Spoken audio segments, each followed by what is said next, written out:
दरम्यान यावर मुख्यमंत्री देवेंद्र फडणवीसांनी देखील आपली प्रतिक्रिया दिली, पाहूयात। प्रमाणपत्र प्रकरणी तुम्ही चौकशीचे आदेश दिलेले, उपसचिवांचं नाव समोर आलेले आहे। याच्यामध्ये ज्यांनी कोणी गडबड केली असेल त्यांच्यावर कारवाई होईल। वळत पुढच्या आणखी एक महत्त्वाच्या बातमीकडे। ऊस उत्पादक शेतकऱ्यांसाठी सरकारने मोठा निर्णय घेतलाय। FRP नुसार आता मोबदला मिळण्यासाठी महत्त्वाचा निर्णय घेण्यात आलाय। साखर कारखानदारांकडून 10 कोटींची बँक गॅरंटी घेतली जाणार आहे। कारखानदारांनी ऊस उत्पादकांची रक्कम थकवल्यास बँक गॅरंटी मधून ही रक्कम दिली जाईल।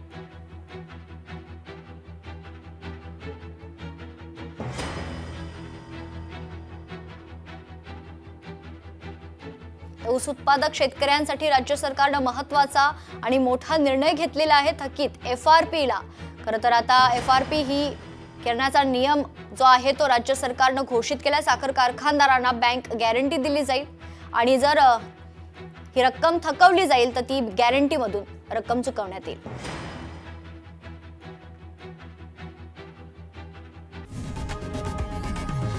लोकशाही मराठी ऐका, पहा, जागरूक रहा।